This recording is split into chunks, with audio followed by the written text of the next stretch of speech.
কি নিবাইয়া দিতে। বিশ্বাস যদি না হয় নিবাইয়া দেখো, এক জায়গা নিবাইবা, আমি 1000 জায়গায় ওটাকে বলিষ্ঠ কণ্ঠ করে দিব। এক জায়গায় বন্ধ করবা, 1000 জায়গায় বজ্র কণ্ঠ আমি উৎপাদন করে দেব। ঠিক কিনা বলে? আল্লাহ রাব্বুল আলামিন বলেন, ওরা চায় ফুৎকার দিয়ে আমার আলোকে নিভিয়ে দিতে, ওরা 1000 চেষ্টা করবে, পারবে না। এটা কি মোদী সরকারে কইছে? এটা কি আমেরিকা সরকারে কইছে? এটাই কইছে।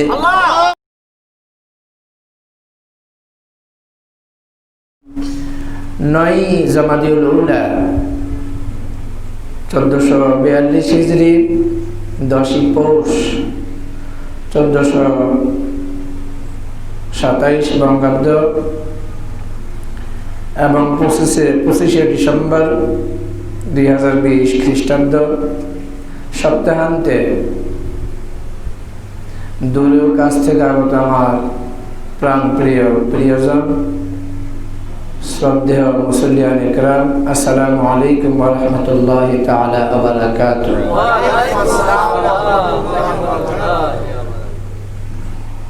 অপ্রত্যাশিত কোনো খবর আমাদের মুসল্লিয়ান ইকরাম এবং আপনজন প্রিয়জনদের মধ্য থেকে কেউ মারাও যান নেই, মেডিকেলও ভর্তি নেই, সেজন্য আমরা বলে নিচ্ছি আলহামদুলিল্লাহ।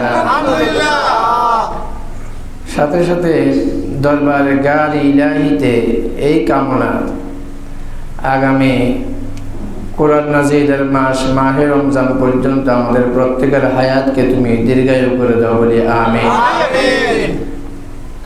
দুরূদ শরীফ পড়ে নিচ্ছি সেই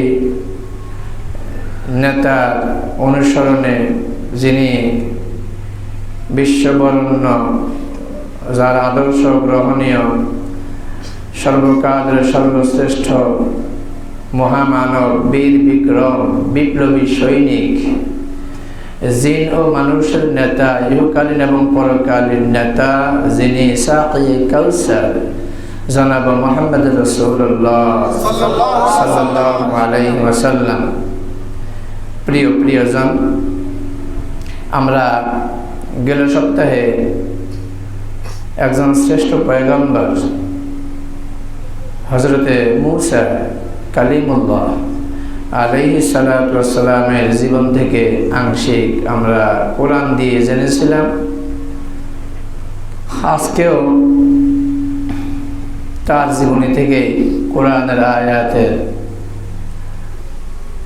মাধ্যমে আমরা আরো কিছু জানার এবং শোনার, এবং এই কিসসা থেকে, এগুলি হলো নবীদের কিসসা, নবীদের ইতিহাস, নবীদের কাহিনী, যেগুলো সত্যতা কোরআনে আছে না নাই?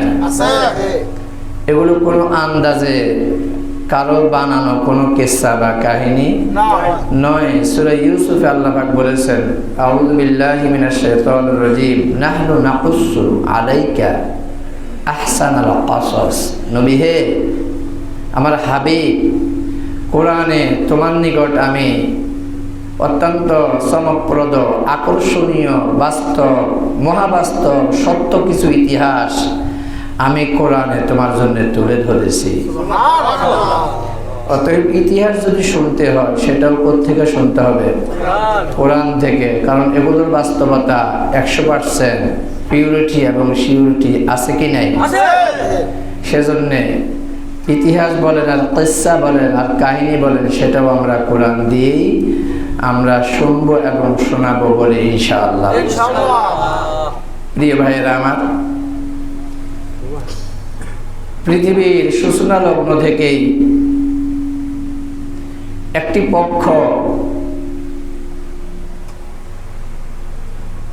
হক তথা সত্যের পক্ষে, আরেকটি পক্ষ বাতিল তথা অসত্যের পক্ষে পৃথিবীর সূচনা লগ্ন থেকে হয়ে আসতেছে এবং এখনো হচ্ছে, কিয়ামত পর্যন্ত হবে। এই দ্বন্দ্ব এবং এই বৈপরীত্য ক্ষমতা নিয়ে নয়, জমি জামা নিয়ে নয়, আত্মীয়তার সম্পর্কের ভিত্তিতে নয়, এটি সূচনা লগ্ন থেকেই একটি পক্ষ আলোর পক্ষে, আরেকটি পক্ষ অন্ধকারের পক্ষে। একটি পক্ষ আল্লাহর পক্ষে, আরেকটি পক্ষ ইবলিসের পক্ষে। এখন পর্যন্ত একটি পক্ষ আল্লাহর পক্ষে, আরেকটি পক্ষ ইবলিসের পক্ষে আছে কি নাই? এবং এর ধারাবাহিকতা শেষ হবে না ততদিন পর্যন্ত, যতদিন আসমান তার জায়গায় ঠিক আছে, যতদিন এই জমিনের সমস্ত নিজাম ঠিক থাকবে, যতদিন সূর্য উঠানামা করবে, যতদিন চন্দ্র তারকারাজি উঠানামা করবে, যতদিন পর্যন্ত বৃক্ষ তরুলতা অক্সিজেন আমাদেরকে উপহার দিবে, ততদিন পর্যন্ত এর বিরোধ চলছে এবং চলবে। এটি অন্য কোনো বিষয়ের কারণে নয়, এটি হলো আল্লাহকে মানা আর না মানার কারণে। ঠিক অনুরূপভাবে মূসা আলাইহিসসালাতু ওয়াসসালামের যে সাহাবীরা, গত সপ্তাহে আলোচনার শেষ থেকে বলছি, সাহাবীরা কিছুক্ষণ আগেও যারা ফেরাউনকে খোদা মেনে নিয়েছিল, মিনিটের মাথায় যারা সেজদা পড়ে ফেরাউনকে জনমের মতো তালাক দিয়ে আল্লাহর পক্ষে যারা চলে এসেছিলেন, তাদের সঙ্গে ফেরাউনের বিরোধ শুরু হলো। আর এর শত্রুতা কারণ জমির আইন নিয়ে নয়, আত্মীয়তার সম্পর্ক নিয়ে নয়। যারা এতদিন তাকে খোদা মেনেছিল, এখন তাদেরকে খোদা না মানায়, মূসা এবং তার সাহাবীর সঙ্গে তার দুশ্মনীর বহিঃপ্রকাশ সূচনা হয়। ঠিক কিনা বলে?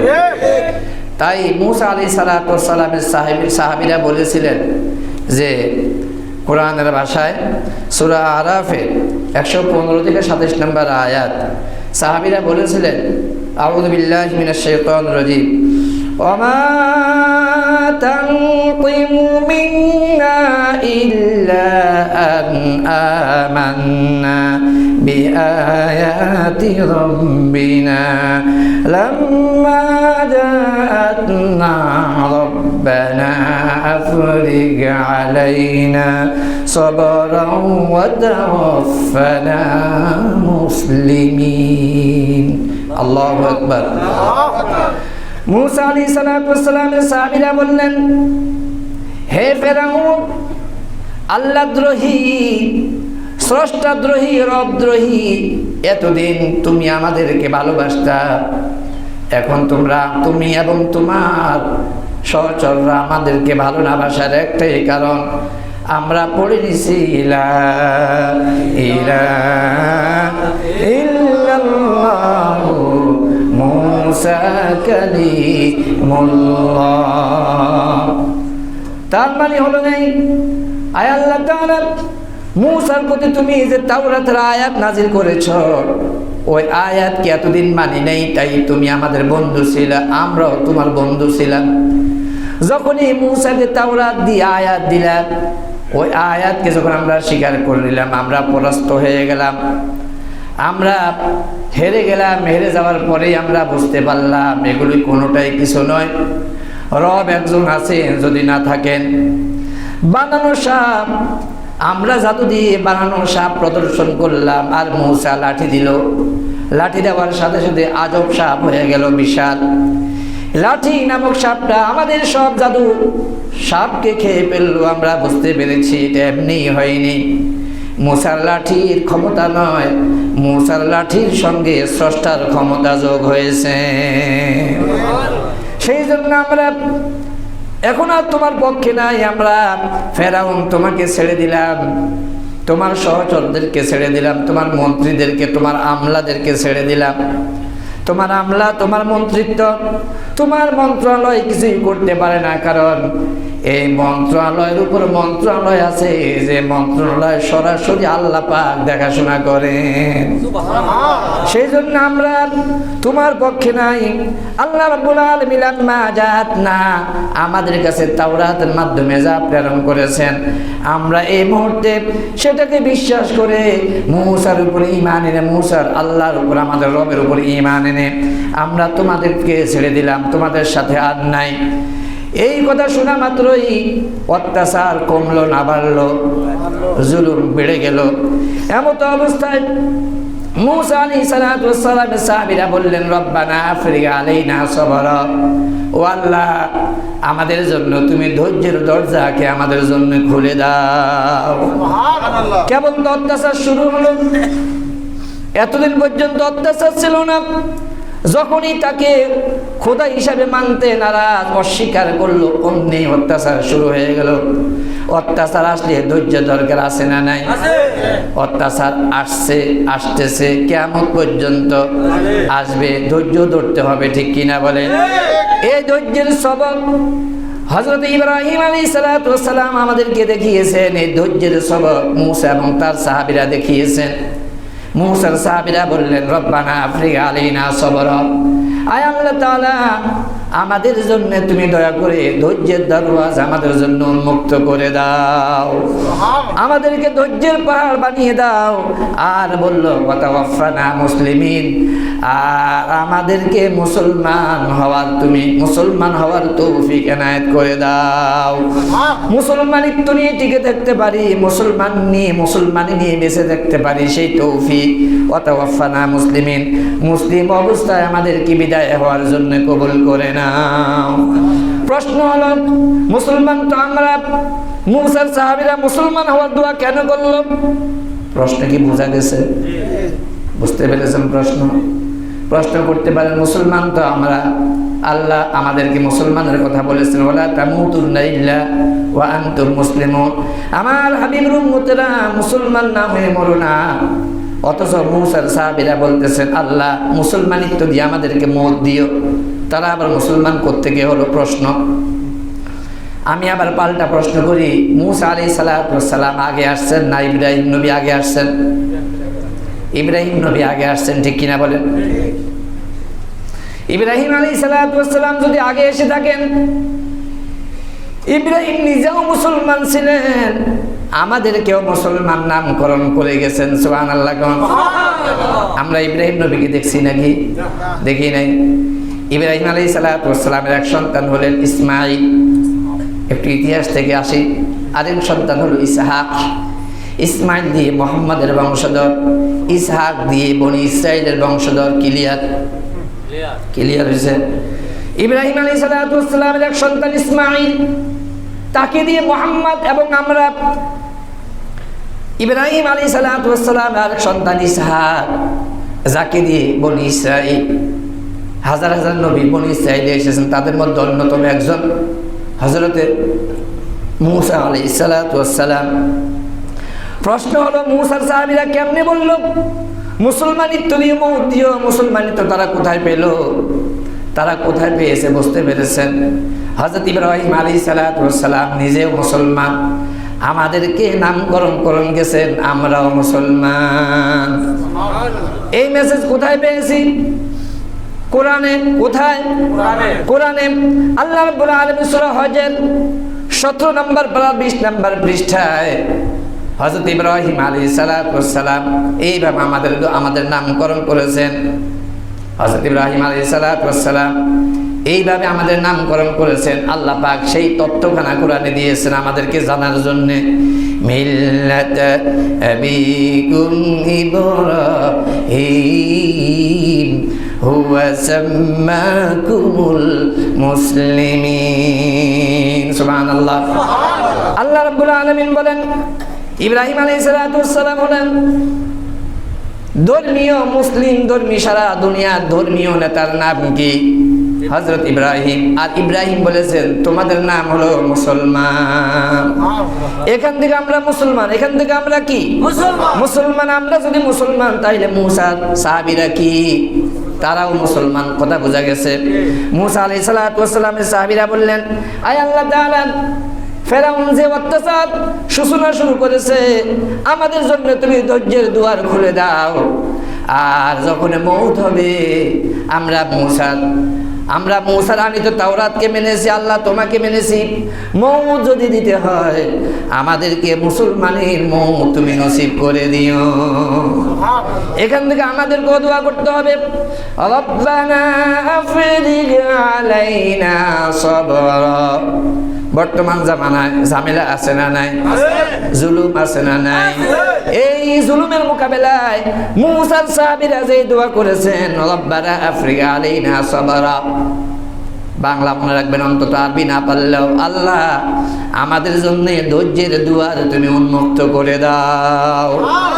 আর জীবনের যেখানেই তুমি ইন্তিকাল দিবা, তাওয়াফানা মুসলিমিন, অন্তত আর কিছু না হোক মুহূর্তে আমাদেরকে মুসলমানের উপরে দিও। এরা মুসার সাহাবীরা দোয়া করেছিলেন। এবার এই দোয়া শুনে, এই ধৈর্যের দাওয়াত শুনে গত সপ্তাহে একটু ইঙ্গিত দিয়েছিলাম, ফেরাউন এবং তার সেই সমস্ত সর্দাররা বললে যে, হে ফেরাউন, ও আমাদের খোদা, মুসার এমনি ছেড়ে দেওয়া যাবে না, মুসার জাতিকে এমনি ছেড়ে দেওয়া যাবে না, যে আমাদেরকে বকাবকি করে, আমাদের দেবতাকে মেনে নেয় না, দেশটার মধ্যে হট্টগোল গন্ডগোল লাগিয়ে দিয়েছে। এর উত্তরে ফেরাউন বলেছিল, সে যেই কথা বলেছিল আল্লাহ পাক কোরআনে নোট করেছেন, ক্বালা সানুকাত্তিলু আবনাআহুম ওয়া নাস্তাহয়ি নিসাআহুম। ও আমার সর্দাররা, তোমরা আমাকে যেভাবে উস্কানি দিয়েছো আর উদ্বুদ্ধ করেছো, আমি এদেরকে সাইজ না করে ছাড়বো না, প্রতিশোধ না দিয়ে ছাড়বো না। তবে আমার প্রতিশোধটা কেমন হবে শোনো, আমার প্রতিশোধটা দীর্ঘমেয়াদী, একেবারে লেজ কেটে দিব। তার মানে হলো মুসার বংশে যত ছেলে আছে কোনো ছেলেকে আমি রাখবো না। ইউকাত্তিলুন আবনাহুম, মুসা এবং মুসার সাহাবীদের যত ছেলে সন্তান দুনিয়াতে আসবে সব আমি হত্যা করব। নাউযুবিল্লাহ। তোমরা আমাকে উস্কানি দিয়েছো, উদ্বুদ্ধ করেছো, আমি তেমনি ছাড়ার লোক না, আমি তেমনি প্রতিশোধের আগুন দাউ দাউ করে জ্বলতেছি। তোমরা আবার বলছো এমনি ফেরাউনকে ছেড়ে দিতাম না, আমি ছাড়বো না, কি আমি ছাড়ার লোক না, আমি ওদের সন্তান ছেলে সন্তানকে আমি হত্যা করব। ওয়াস্তাহয়ি নিসাআহুম, এবং তাদের মেয়ে সন্তানগুলোকে আমি জীবিত রেখে দিব। ওয়া ইন্না ফাওকাহুম কাহিরুন, আর নিশ্চয় আমরা অবশ্যই তাদের উপর প্রবল ক্ষমতার মালিক। ফেরাউন বলে দিল, আমরা কি প্রবল ক্ষমতা? আসলে প্রবল ক্ষমতার মালিক কে? আল মালিকুল কুদ্দুসুস সালামুল মুমিনুল মুহাইমিনুল আজিজুল জাব্বারুল মুতাকাব্বির সুবহানাল্লাহি আম্মা ইউশরিকুন। আল্লাহর জমিনে দাঁড়িয়ে দাঁড়িয়ে ফেরাউন নিজের পরিচয় দিচ্ছে, আমি এবং আমরা ওদের সকলের উপর আমরা প্রবল ক্ষমতার মালিক। এর মানে হলো অত্যাচার কাকে বলে শুরু হবে, প্রবল ক্ষমতার মালিক মানে তার অত্যাচার শুরু হবে। আল্লাহ রাব্বুল আলামিন এর পয়গম্বর মুসা আলাইহিস সালাতু ওয়াস সালাম বললেন, আমাদের প্রতিশোধ নেওয়ার ক্ষমতা নাই, আমরা সংখ্যায় কম। সংখ্যায় কম না বেশি? বদরের প্রান্তরে সত্য এবং মিথ্যার প্রথম লড়াই, বদরের যুদ্ধ।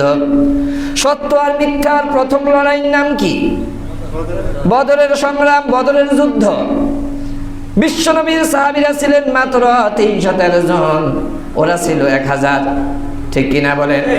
1000 তাও অস্ত্র সহ না অস্ত্র ছাড়া, আর 313 অস্ত্র সহ না অস্ত্র ছাড়া? অস্ত্র ছাড়া। কিন্তু বিজয় কাদের পক্ষে এসেছে? ফেরাউন বলে, প্রবল ক্ষমতার মালিক আমরা, তাদেরকে নিশ্চিহ্ন করে দিব, তাদের পুত্র সন্তান একটাও রাখবো না, মাইয়া সন্তান সব রেখে দিব, আমরা প্রবল ক্ষমতার মালিক। মুসা আলাইহিস সালাতু ওয়াস সালাম তার সাহাবীদেরকে বললেন, ক্বালা মুসা লিকওমি ইসতাঈনু বিল্লাহ ওয়াসবিরু ইন্নাল আরদা লিল্লাহ। সূরা আরাফের 128 নম্বর আয়াত। মুসা আলাইহিস সালাতু ওয়াস সালাম তার সাহাবীদেরকে বলে দিলেন, তোমরা হতাশ হয়েও না, চিন্তিত হয়েও না, তোমরা সাহায্য কামনা করো কার কাছে? ওয়াস্তাঈনু, সাহায্য কামনা করো কার কাছে? আল্লাহর কাছে। বিল্লাহ, সাহায্য চাও, সাহায্য কামনা করো বিল্লাহ, আল্লাহর কাছে। ওয়াসবিরু, ধৈর্য ধরো, সাহায্য কামনা করো কার কাছে? 2 নাম্বার পারা 2 নাম্বার পৃষ্ঠা।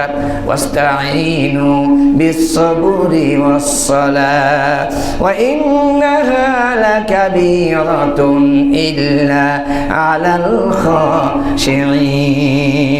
আল্লাহ রাব্বুল আলামিন বলেন, ধৈর্য আর নামাজের মাধ্যমে সাহায্য চাও কার কাছে? বিপদে মুসলমান হতাশ হয় না, বিপদে মুনাফিক হতাশ হয়, ঠিক কিনা বলেন? মুনাফিক জীবনে বারবার মরে। ভালো করে বুঝেন, মুনাফিক জীবনে বারবার মরে। বলবেন এটা আবার কেমন কথা? হ্যাঁ, এটাই কথা। চাকা যখন পাংচার হয় মুনাফিক মনে হয় গেলাম। আকাশ দিয়ে যুদ্ধ বিমান যায়, আবার যখন হয় মুনাফিকের করে যায়, ভয় ঢুকে যায়, মনে হয় গেলাম। কথা বুঝছেন? একটা রিক্সার চাকা যদি পাংচার হয় মুনাফিক মনে করে আমি গেলাম। কিন্তু মুসলমান কোনো ভয়কে, কোনো ভীতিতে ভয় করে না, কাবু হয় না। কারণ মুসলমান জানে হইছি যখন মরণ একদিন আমাদের হবেই। মুনাফিক বলে কয়বার? মুনাফিক মনে বারবার, মুসলমান মনে কয়বার? ভাইরা আমার, আল্লাহ রাব্বুল আলামিন বলেন, আমার মুমিন মুসলমানরা বিপদে হতাশ হয়ো না। বিপদ যখন আসবে ধৈর্য আর সাহায্য, নামাজ আর ধৈর্যের মাধ্যমে সাহায্য কামনা করো কার কাছে? মূসা আলাইহিস সালাম তার সাহাবীদেরকে তাই বললেন, ওয়াস্তাঈনু বিস-সাবরি ওয়াস্তাঈনু বিল্লাহ ওয়াসবির ইন্নাল আরদা লিল্লাহ। সূরা আরাফের 143 নম্বর আয়াত। মূসা আলাইহিস সালাম তার সাহাবীদেরকে বললেন, সাহাবীরা সাহায্য প্রার্থনা করো কার কাছে? আল্লাহর কাছে। ফেরাউন কিছুই না, কিছু না, কি বলেন? আল্লাহর কাছে লক্ষ কোটি ফেরাউন, আল্লাহর কাছে কিছুই না। আমাদের আল্লাহ তো তিনি যিনি অসম্ভবকে সেকেন্ডের মাথায় সম্ভব করতে পারেন, যিনি আগুনকে ফুলের মালা, ফুলের বাগান বানাইতে পারেন, যিনি পানির ভেতরে মাছের পেটেও পয়গম্বরকে সাহায্য করে উদ্ধার করতে পারেন, পারে না? পারে না? যিনি একটা গোষ্ঠীকে দরিয়া পার করে দেয়, আর একটা গোষ্ঠীর হাবুডুবু খাওয়ায় ওখানেই শেষ করে, ঠিক কিনা বলে? মূসা আলাইহিস সালাম তার সাহাবীদেরকে বললেন, সাহাবীরা তোমরা আল্লাহর কাছে সাহায্য প্রার্থনা করো আর ধৈর্য ধারণ করো, আর মনে রাখবা এই জমিন ফেরাউনের বাপের নয়, আল্লাহর কসম এই জমিনের মালিক হলো আমার আল্লাহ। এই বিশ্বাস, এই কথাগুলো আল্লাহ কোরআনে কেন এনেছেন? আমাদেরকে শোনানোর জন্যে নাকি শিক্ষা নেওয়ার জন্যে? এরকম আযাব যদি মুসলমানের উপরে আসতেছে, আরো আসে, আরো আসে, আমরা কি দোয়া করব? আল্লাহ আমাদের জন্য ধৈর্যের দুয়ারকে তুমি খুলে দাও, ঠিক কিনা? আর সাহায্য কামনা করব কার কাছে? আল্লাহর কাছে সাহায্য কামনা করব, আর ধৈর্য ধারণ করব, আর মনে মনে ভাববো যত অত্যাচারী শাসকই আসুক না কেন, অত্যাচার যদি পৃথিবীব্যাপী আরো বেড়ে যায়, যতই বাড়ুক না কেন, পৃথিবীর খোদাদ্রোহী, আল্লাহদ্রোহী যারা এই জমিন তাদের নয়, প্রকৃত এই জমিনের মালিক হলো আমার আল্লাহ। লা ইলাহা ইল্লাল্লাহ, লা ইলাহা ইল্লাল্লাহ, লা ইলাহা ইল্লাল্লাহ মুহাম্মাদুর রাসূলুল্লাহ সাল্লাল্লাহু আলাইহি ওয়াসাল্লাম। আল্লাহ রাব্বুল আলামিন সূরা ইউনূসের 84 থেকে 87 নম্বর আয়াত পর্যন্ত মূসা আলাইহিস সালাম তার সাহাবীদেরকে আরো দাওয়াত দিয়েছেন, ধৈর্য ধারণের ব্যাপারে আরো কথা বলেছেন। ওয়াকালা মূসা ইয়া কওমি ইন কুনতুম আমানতুম বিল্লাহি ফাআলাইহি তাওয়াক্কালু ইন কুনতুম মুসলিমিন। আল্লাহু আকবার। মূসা আলাইহিস সালাম তার স্বজাতিকে বললেন, ও আমার জাতির লোক, ও আমার সাহাবীরা, আল্লাহর যদি তোমরা বিশ্বাস করো, কত সুন্দর কথা দেখেন, আল্লাহকে যদি তোমরা বিশ্বাস করো, আল্লাহর উপর যদি ঈমান আনো এবং তার উপর যদি ভরসা করো, আল্লাহকে যদি তোমরা বিশ্বাস করো এবং তার উপর যদি ঈমান আনয়ন করো, তোমরা তার উপরে তাওয়াক্কুল করো, ভরসা করো, তোমরা যদি মুসলমান হয়ে থাকো।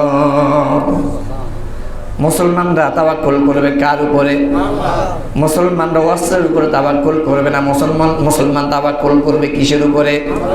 আর কার উপরে? আল্লাহর উপরে।